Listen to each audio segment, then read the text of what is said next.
For decades, Texas has lived in second place. Second largest state by land behind Alaska, second largest population behind California, second largest economy behind California. But something has quietly changed over the past 20 years, and especially since 2020, and Texas is no longer just catching up, it's closing the gap faster than anyone expected. And what I'm about to show you will completely change how you think about the future of America, because we're witnessing one of the largest internal migrations in modern US history happening right now in real time.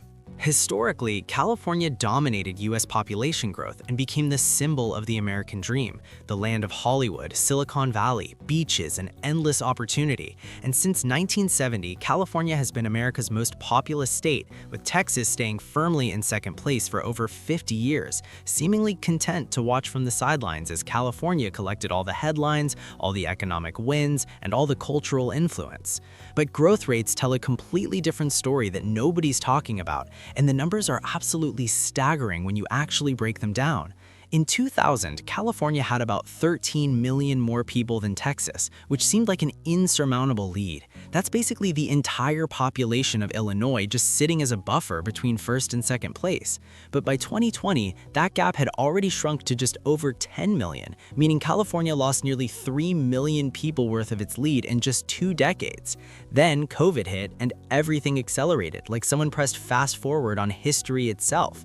Between 2020 and 2022, California lost roughly 500,000 people, while Texas gained nearly 900,000. And we're talking about a 1.4 million person swing in just 2 years, which is the equivalent of the entire city of San Diego switching teams.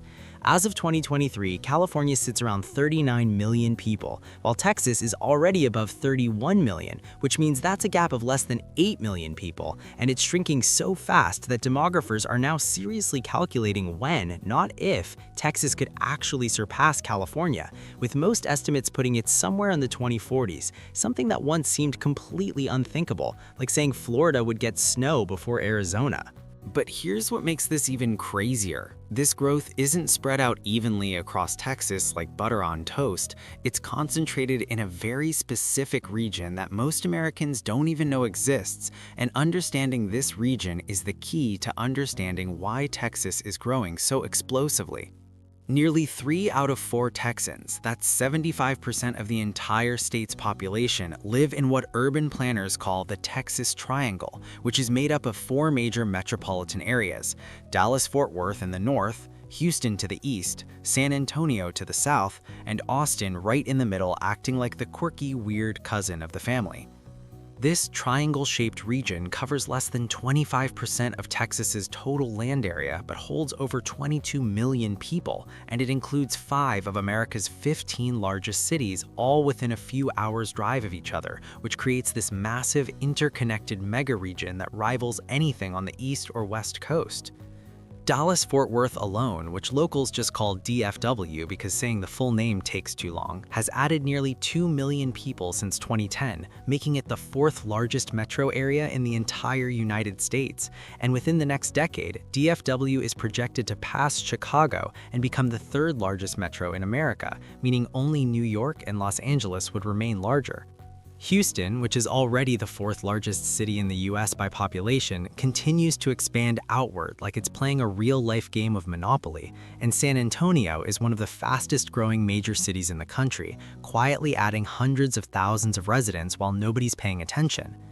And then there's Austin, which has become the poster child for the entire Texas growth story. Between 2010 and 2020, Austin was the fastest-growing large metro area in America, and it's transformed from a quirky college town known for live music and weird vibes into a legitimate tech hub that's now being called Silicon Hills, with companies like Tesla, Oracle, and dozens of major tech firms relocating their headquarters there, and what can only be described as a mass exodus from California. Now, here's where we need to talk about the elephant in the room. Population growth follows jobs, and Texas has been creating jobs at a pace that's honestly difficult to comprehend until you see the actual numbers laid out in front of you. Between 2010 and 2021, Texas's population grew by 18%, which is already impressive, but here's the kicker. The Texas economy grew by 39% during that same period, meaning the economy is growing more than twice as fast as the population, which creates this incredible feedback loop, where more jobs attract more people, which creates more demand, which creates more jobs, and the cycle just keeps spinning faster and faster. As of 2023, Texas's GDP is roughly $2.35 trillion. And just to put that in perspective, if Texas were its own independent country like it was back in the 1840s, it would be the 8th largest economy on Earth, sitting right between France and Italy, ahead of countries like Canada, South Korea, and Russia. Texas already leads the entire nation in exports, shipping more goods internationally than any other state, and it leads in job creation since 2020, with over 1.5 million jobs added in just 3 years. And it leads in corporate relocations, with companies announcing moves to Texas at a rate that has California business groups genuinely panicking. Since COVID started in 2020, about 140 major companies have moved their headquarters to Texas, and here's the stat that really stings for California. Over 40% of those companies came directly from the Golden State, including massive names like Tesla, Oracle, Hewlett-Packard Enterprise, and Charles Schwab, along with hundreds of smaller firms that just quietly packed up and headed east toward cheaper land and lower taxes. So why are all these companies moving, and more importantly, why are millions of regular people following them to Texas instead of staying in California where the weather is better and the beaches are nicer? The reasons are actually pretty straightforward when you break them down. Texas offers no state income tax, which means if you're making 6 figures in California and paying 10 to 13% state income tax on top of federal taxes, you could literally save tens of thousands of dollars every year just by moving to Texas and doing the exact same job. And for companies, this means lower operating costs across the board because they're not paying state corporate income tax either. Texas also has dramatically lower operating costs for businesses, cheaper office space, cheaper industrial land, cheaper warehousing, cheaper everything.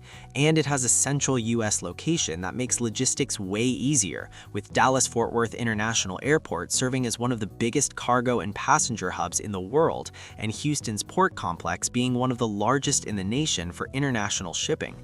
But here's what really drives the individual decision to move: housing costs. And the gap between Texas and California is so absurd that it almost doesn't feel real. The median home price in San Francisco is around $1.3 million. In Los Angeles, it's around $1.1 million. And in San Diego, you're looking at roughly $900,000 for a median home. But in Houston, the median home price is around $340,000. In Dallas-Fort Worth, it's $350,000 to $400,000 depending on the suburb. And even in Austin, which is Texas's most expensive city and has seen insane price growth, you're still looking at around $550,000 to $600,000 for a median home, which is still roughly half the price of coastal California cities. This means a young family in their 30s making $150,000 combined in California might be renting a small apartment forever, but that same family making the same salary in Texas can afford a 2,500 square foot house with a yard, a 2-car garage, and still have money left over to actually save for retirement. And for companies and employees alike, the math is just impossible to ignore once you actually sit down and run the numbers. But here's the part that most people completely underestimate and don't fully understand. Texas isn't just growing, it's literally powering the entire country. And this is the real game changer that explains why Texas's rise isn't just a temporary trend, but a fundamental reshaping of American economic geography.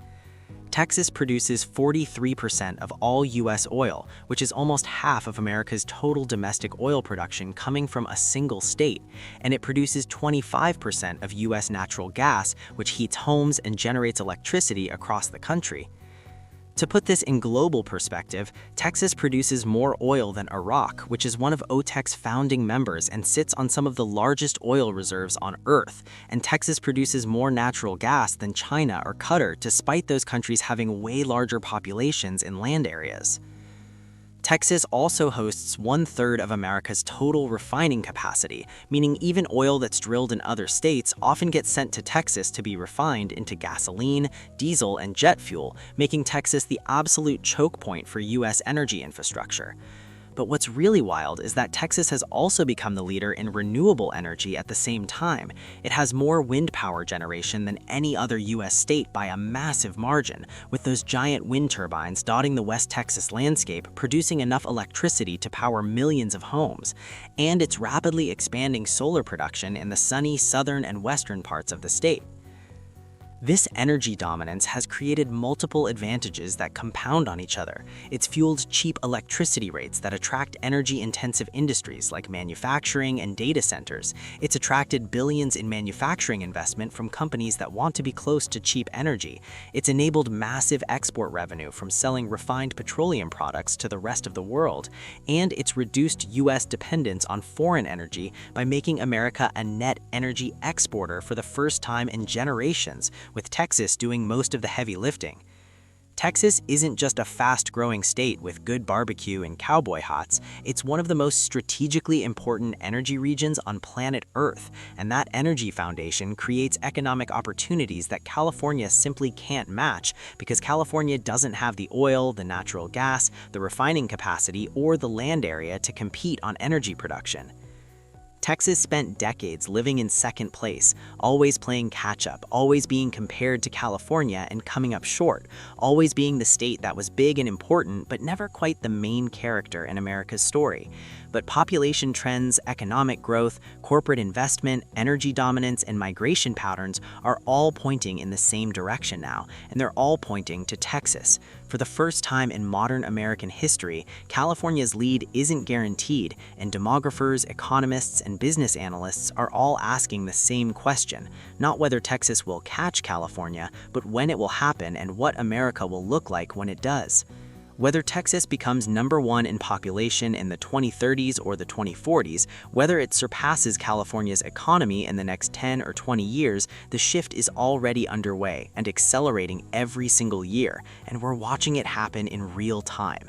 The question isn't if anymore, it's just a matter of time, and time will tell how this reshapes the entire future of the United States.